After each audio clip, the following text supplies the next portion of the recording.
또 주변을 보면 코로나가 또 이렇게 기승을 부려서 또 감염되신 분들이 또 심심치 않게 보이고요. 또 독감 때문에 고생하시는 분들도 많이 있습니다. 건강 관리는 굉장히 중요한 일이고요. 또 건강이 흐트러지면 신앙과 삶에도 큰 영향을 받게 되어 있습니다. 또 모쪼록 육신적으로 강건하시고 영적으로는 충만함 잘 유지하시는 우리 행복하고 멋지고 아름다운 성도들 되시기를 주님의 이름으로 축복합니다. 출애굽의 지도자 모세는 가나안에 들어갈 수 없었습니다. 자기가 저지른 일 때문입니다. 그래서 가나안에 들여보내는 백성들을 생각할 때 늘 걱정이 있었고 염려되는 부분이 있었습니다.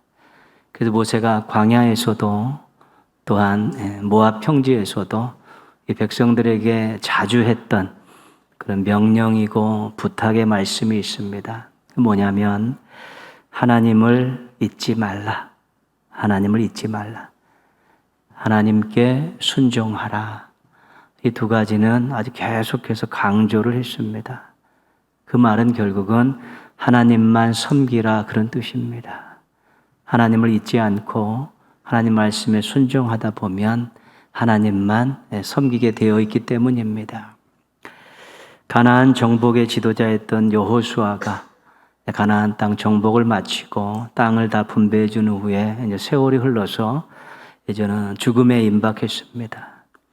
그때 세상을 떠나기 전에 백성들을 세겜 땅에 다 모아놓고 언약을 맺죠. 언약을 맺습니다. 그리고 여호수아가 마지막 위원의 심정으로 이스라엘 백성들에게 했던 말이 있습니다. 너희 조상들이 강 저쪽과 애굽에서 섬기던 신들을 치워버리고 여호와만 섬기라. 너희 조상들이 애굽에서 광야에서 섬겼던 그런 신들의 그런 흔적들이 있으면 다 쓰레기 버리듯이 다 치워버리고 여호와만 섬기라. 우상을 척결하고 하나님만 섬기라는 것이 여호수아의 백성들을 향한 유언이었습니다. 갈멜산의 엘리야가 바알 선지자 450명과 함께 영적 전투를 치르게 됐습니다. 그때 몰려든 백성들을 향해서 엘리야가 했던 말이 있습니다. 너희가 어느 때까지 머뭇머뭇하겠느냐? 여호와가 하나님이면 그를 섬기고 바알이 하나님이면 그를 섬기라. 바알이냐 여호와냐 결단을 내리라는 것입니다. 그 이면에는 하나님만 섬기라는 그런 귀한 마음이 담겨져 있었습니다. 이스라엘 역사에서 지도자들은 왜 백성들에게 틈만 나면 하나님만 섬기라고 촉구하고 명령했을까요? 그 이유는 우리가 다 알고 있습니다. 우리가 하나님만 섬길 때 어떤 일이 일어날 것이라는 것을 우리가 다 알고 있고 배웠기 때문에 그렇습니다. 오늘 하나님의 말씀을 가지고 한 가지 더 귀중한 사실을 확인하려고 합니다. 오늘 말씀은 출애굽한 이스라엘 백성들이 한 1년 2개월 정도 지난 이후에 가데스 바네아라는 데 도착했을 때의 일을 모세가 회고하는 것입니다. 한 39년 전에 있었던 일을 회고하는 것인데요. 가데스 바네아는 가나안의 남쪽 지역으로 걸어서 10분이면 가나안에 도착할 수 있는 그런 짧은 거리에 있는 인접 지역이었습니다. 모세가 여기서 10지파에서 촉망받는 젊은 지도자 12명을 뽑아서 정탐을 보냅니다. 40일간 정탐을 마치고 돌아온 이 정탐꾼들 중에 여호수아와 갈렙은 하나님이 주신 땅이 맞다. 우리가 그 약속 믿고 올라가면 그 땅을 취할 수 있다. 긍정적인 보고를 했습니다. 근데 나머지 10명은 올라가 봤더니 가나안 주민 아낙 자손은 아주 강대한 그런 족속에 의해서 우리가 싸워서 절대로 이길 수 없다. 올라가면 우리는 죽는다. 그런 부정적인 보고를 했습니다. 백성들이 이 긍정적인 보고보다는 10명이 하는 이 부정적인 보고를 받아들여서 낙심을 하고 모세를 원망하기 시작합니다. 이때 이런 상황에서 모세가 했던 말, 그것이 오늘 말씀입니다. 어떤 말을 했는가 한번 보겠습니다. 29절 보시면요. 그들을 무서워하지 말라, 두려워하지 말라. 아낙 자손이 강대한 족속입니다. 싸움도 잘하고 또 무기도 있고 또 지형도 숙지된 인물들이기 때문에 쉽게 싸워서 이길 수 없는 상황이라는 걸 다 알고 있습니다. 그렇지만 무서워하지 말라, 두려워하지 말라. 백성들을 일단 진정을 시켰습니다. 그리고 나서 그들을 설득해 가죠. 첫 번째 설득이 31절 말씀입니다. 광야에서도 너희가 당하였거니와 사람이 자기의 아들을 낳는 것 같이 너희 하나님 여호와께서 너희가 걸어온 길에서 너희를 안으사 이곳까지 이르게 하셨느니라. 여태까지 걸어왔던 광야길을 한번 돌아보라는 것입니다. 보통 부모님들이 자식을 보호하기 위해서 품에 안고 자식이 힘들게 걷지 않게 하기 위해서 품에 안고 걷지 않느냐는 것입니다. 당연한 것이죠. 길이 험하면 부모님들이 자식을 품에 안죠. 위험 상황이 있으면 부모님들이 품에 안듯이 그렇게 인도하지 않느냐. 그런데 하나님께서 너희를 그렇게 자식과 같이 품에 안고 이곳 가데스 바네아까지 인도하지 않았느냐. 너희들 그렇게 여기까지 온 것이다. 사랑의 하나님께서 인도하셔서 이곳까지 왔는데 무슨 걱정을 하느냐. 그 사랑의 하나님께서 우리를 가데스 바네아에서 가나안까지 또 품에 안고 잘 인도해 주시지 않을 거냐. 왜 그거 믿지 못하고 그렇게 걱정, 근심하면서 있느냐. 이 모든 것들 다 날려버려라. 너희의 사랑의 하나님이 너희를 품고 인도하실 것이다. 경험하지 않았느냐. 믿어라. 이야기하는 것입니다. 그런데 32절 말씀해 보시면 이 일에 너희가 너희의 하나님 여호와를 믿지 아니하였도다. 그렇게 설득을 했는데 그런 경험들을 했는데 불구하고 하나님을 믿지 않은 것입니다. 부끄러운 회고이죠. 모세가 이걸 생각할 때마다 머리가 지근지근 아프고 하나님 볼 면목이 없습니다. 그렇게 품에 안고 인도하셔서 왔는데 앞으로 인도하실 것을 믿지 못하고 있으니까 얼마나 답답하고 부끄럽겠습니까? 모세가 또 하나를 설득하기 시작합니다. 또 하나 주제를 가지고 설득하는 내용은 30절 말씀인데요. 너희 하나님 여호와께서 애굽에서 너희를 위하여 너희 목전에서 모든 일을 행하신 것 같이 이제도 너희를 위하여 싸우실 것이며 애굽을 탈출할 때를 생각해 보라는 것입니다. 하나님께서 애굽에서 바로 왕과 싸우셔서 항복을 받아내지 않았느냐? 하나님께서 그 막강한 애굽 군대를 홍해에다가 다 수장시키지 않으셨느냐? 그 능력의 하나님께서 애굽에서 승리를 안겨주셨는데 이제 이 가나안 족속들과 이 싸움에서 우리에게 승리를 안겨주시지 않겠느냐? 지금 그렇게 백성들을 설득하고 있는 것입니다. 능력의 하나님께서 애굽과의 싸움에서 승리하셨는데 가나안 전쟁에서 승리를 안겨주시지 않겠느냐? 그렇게 이야기하시면서 근심 걱정 다 묻들어매고 너희들이 이때 염려하는 것은 사치다. 그렇게 말하고 있는 것입니다. 애굽에서 분명히 승리를 주신 능력의 하나님 경험하지 않았느냐? 근데 이 가나안 싸움에서 승리 주시지 않겠느냐? 설득하고 있는 것이죠. 그런데 다시 32절로 돌아가면요. 이 일에 너희가 너희의 하나님 여호와를 믿지 아니하였도다. 능력의 하나님을 경험했는데 또 싸움 앞에서는 적용하지 못한 그런 안타까운 모습들을 보이고 있는 것입니다. 모세는 가데스 바네아만 생각하면 너무 가슴이 아프고 가데스 바네아만 생각하면 하나님 앞에 너무 죄송스러워서 고개를 들지 못하는 것이죠. 우리가 인생 살면서 지난 시간들을 돌아볼 기회가 있습니다. 연말이 돼도 그렇고 또 어떤 일이 있을 때 한 번쯤 지나온 날들을 돌아볼 때 아쉬운 부분들이 있고 또 후회되는 일들이 있습니다. 누구에게나 다 있는 것입니다. 근데 그 이유가 잘못된 판단, 또 노력 부족, 또는 어쩔 수 없는 환경, 이런 거라면 다시 한번 잘 점검하고 부족함들을 이렇게 메꿔가면서 도전하면 되는 것입니다. 그런데 돌아볼 때 아쉽고 후회할 일들이 있었는데 그 이유가 믿음이 없어서, 하나님 의지하지 않아서, 기도하지 않아서, 그래서 아쉽고 후회되는 일을 만들었다면 이런 신앙인들로서 이런 일들은 부끄러운 일들입니다. 왜냐하면 하나님의 사랑과 능력을 불신했기 때문입니다. 그래서 이런 일들은 후회가 아니라 회개를 해야 되는 것입니다. 회개를 하고 자신의 하나님 앞에서의 그 믿음 없는 모습들을, 게을렀던 모습들을 회개하고 다시 절치부심하면서 믿음을 준비하고 뜨겁게 기도하면서 다시 신앙의 모습으로 인생 걸음을 내걸을 수 있어야 되는 것입니다. 후회 없는 인생은 없습니다. 아쉽지 않은 일들은 없습니다. 그러나 그것이 다른 부족함 때문이라는 것들은 얼마든지 후회하고 다시 만들면 되지만, 정말 믿음이 없어서 의지하지 못해서 기도하지 못해서 생긴 일이라는 것은 철저하게 회개하고 다시 한번 믿음을 갈고 닦아서 그렇게 하나님과 함께 이렇게 출발하는 그러한 미래를 향해서 나아가게 될 때만이 새로운 역사들을 경험할 수 있게 될 것입니다.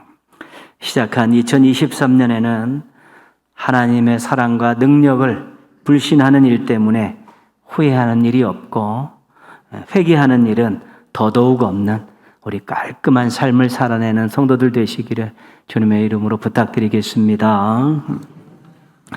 광야에서 경험한 하나님의 사랑을 가데스 바네아에서는 인정하지 않았습니다. 애굽에서 경험한 하나님의 능력을 가나안 전쟁에는 적용하지 못했습니다. 하나님의 사랑은 거기서 과거에서 끝나버렸고 현재는 이어지지 못했습니다. 하나님의 능력은 과거에 와 하면서 놀랬었는데 현재는 적용하지 못했던 것입니다. 그때는 그때고 지금은 지금이다. 하나님은 그때는 사랑하셨지만 지금은 잘 모르겠다. 하나님은 그때는 능력으로 역사하셨지만 지금도 그러실 줄 반신반의하다. 이런 모습들을 보인 것입니다. 이런 안타깝고 부끄러운 일을 언급하면서 모세가 하나님에 대해서 제대로 된 고백을 갖자, 하나님에 대한 제대로 된 믿음을 갖자, 그런 마음을 가지고 했던 말이 33절의 말씀입니다.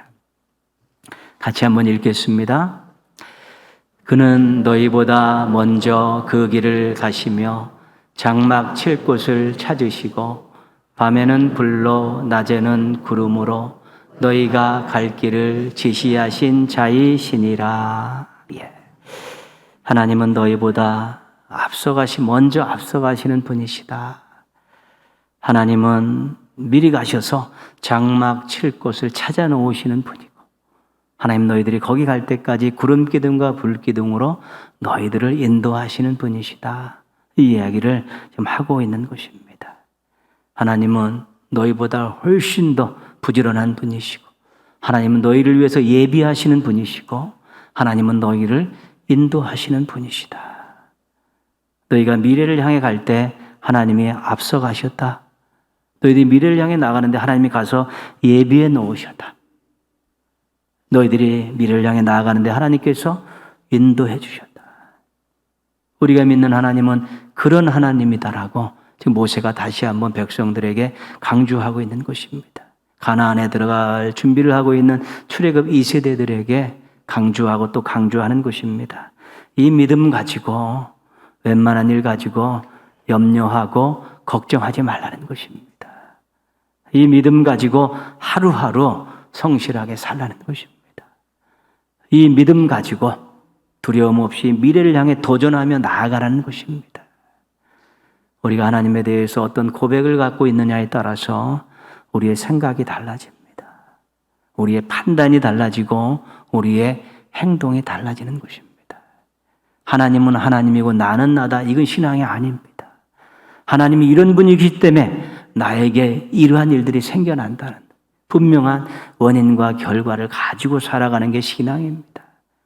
하나님이 나보다 앞서가시기 때문에 믿음으로 뒤따라가겠습니다. 하나님이 나를 위해 예비해 놓으시기 때문에 그것 기대하는 마음으로 가겠습니다. 하나님이 나를 구름기둥과 불길로 인도하실 걸 믿고 약간의 어려움과 힘듦이 있어도 인내하며 가겠습니다. 생각과 결단과 삶의 행동들이 달라질 수밖에 없는 것입니다. 오늘 모세의 말 가운데에서 하나님께서 어떤 분이신가를 우리에게 보여주는 그런 표현들이 있습니다. 30절 말씀에 너희를 위하여, 31절 말씀에 너희를 안으사, 33절 말씀에 너희보다 먼저 이렇게 되어 있습니다. 이것이 하나님의 마음, 하나님이 하시는 일들을 요약하고 있는 것입니다. 너희를 위하여, 너희를 안으사, 너희보다 먼저. 이런 우리가 이 하나님의 마음과 행동을 깊게 묵상하다 보면 거기서 들려오는 하나님의 음성을 우리가 마음으로 확인할 수 있고 감동으로 깨달을 수 있습니다. 그 내용이 뭐냐면 나에게는 너희밖에 없어, 그것입니다. 나에겐 너희밖에 없다. 그래서 너희를 위하여 내가 부지런을 떨고 있는 것이고 너희를 안아서 너희를 보호하는 것이고 너희보다 먼저 앞서가면서 모든 걸 준비한다. 이런 걸 우리가 알게 되면 하나님의 마음은 나에게는 너희밖에 없어. 이런 하나님의 진심 어린 그 음성을 우리가 마음의 귀로 듣고 또 감동으로 느낄 수 있게 되는 것입니다. 이 음성을 이스라엘의 지도자들은 이미 들었습니다. 그 어려운 사역의 현장에서 그들이 고난을 받으면서도 이 하나님이 이 마음을, 이 행동을 통해서 이 음성을 들은 것입니다. 그래서 백성들에게 강력하게 이야기할 수 있었습니다. 하나님은 너희밖에 없대. 그러니까 너희는 하나님만 섬기며 살아야 돼. 그것이 은혜 받은 자의 도리고 사랑받은 자의 도리고 택함 받은 자의 도리야. 인간의 도리를 하면서 살아야 돼. 그런 마음을 가지고 하나님만 섬기라고 누누이 강조하고 부탁하고 명령한 것입니다. 물론 하나님만 섬겨야 우리가 살 수 있습니다. 하나님만 섬겨야 우리가 행복해질 수 있습니다. 하나님만 섬겨야지 우리가 여러 가지 것들을 누리고 살 수 있습니다. 그런 많은 이유들이 있지만 더 중요한 것은 하나님께서 나는 너밖에 없다라는 그 사랑의 마음을 가지고 우리를 위해서 행하신 일들을 기억하면서 그래, 하나님만 섬기는 것이 당연하지. 그것이 도리지. 그런 마음과 그런 감동을 가지고 결단을 가지고 하나님을 섬길 때 그것은 진짜 조건 없는 순수한 섬김이 될 수 있기 때문에 이스라엘의 지도자들이 끊임없이 하나님만 섬기라고 이야기했는데 그 이면에는 하나님의 너밖에 없어, 너희밖에 없어라는 그 사랑의 진심을 알았기 때문입니다. 하나님께서는 오늘도 우리 한 명 한 명을 바라보시면서 나는 너밖에 없다라고 말씀하십니다. 이 말씀을 여러분 믿음으로 또 마음의 귀로 또 감동하심으로 들으십시오.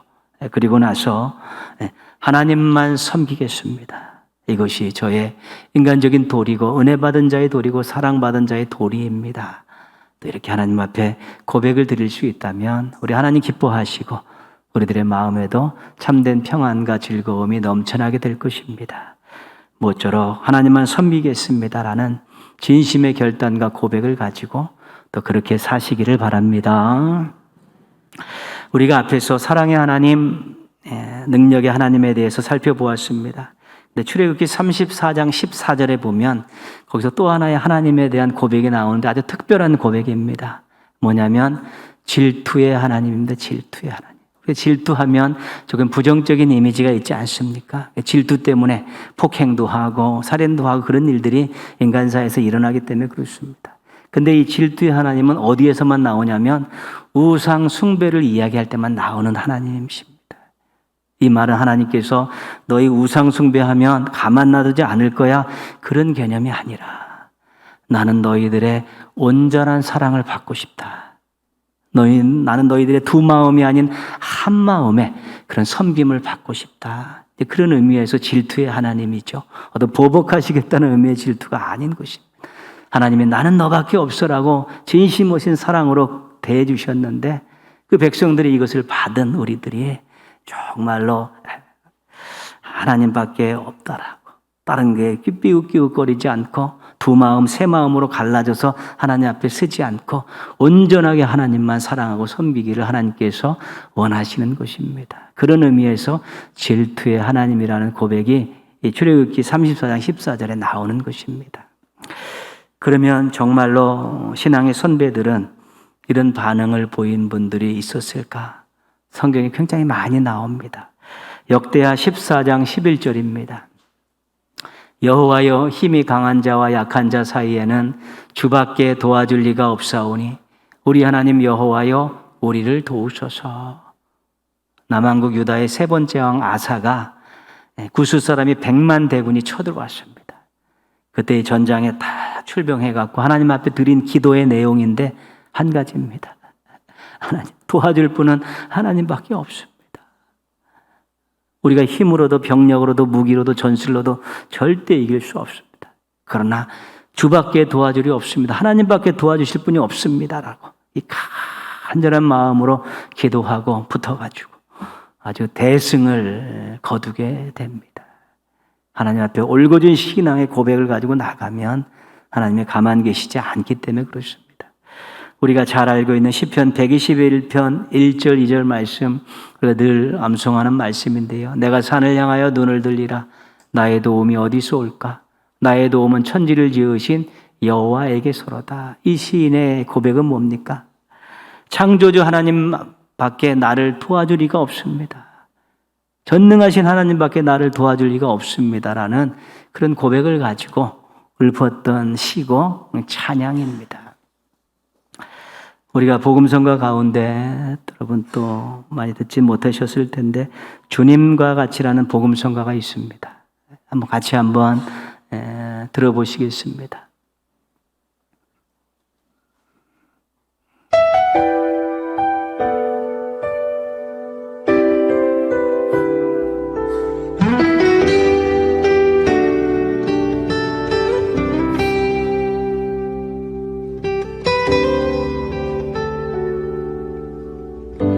주님과 같이 내 마음 만지는 분은 없네. 오랜 세월 찾아 난 알았네. 내겐 주밖에 없네.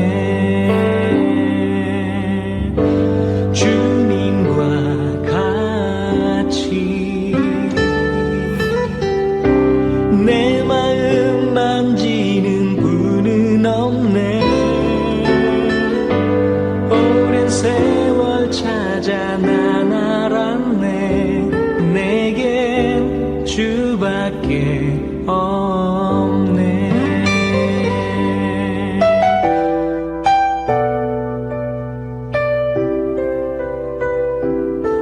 주장이 감같이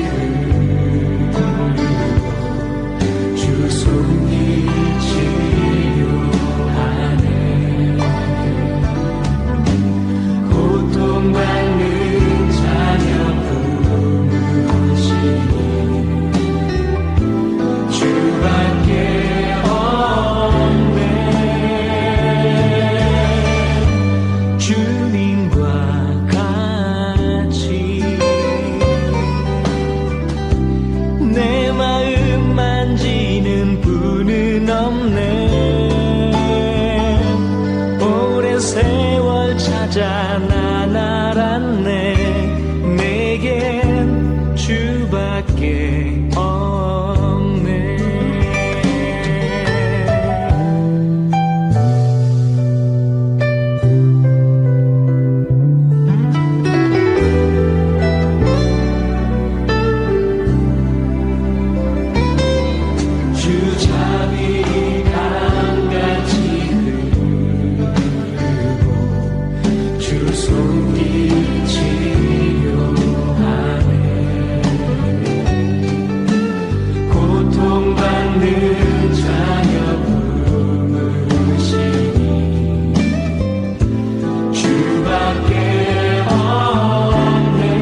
너밖에 없네.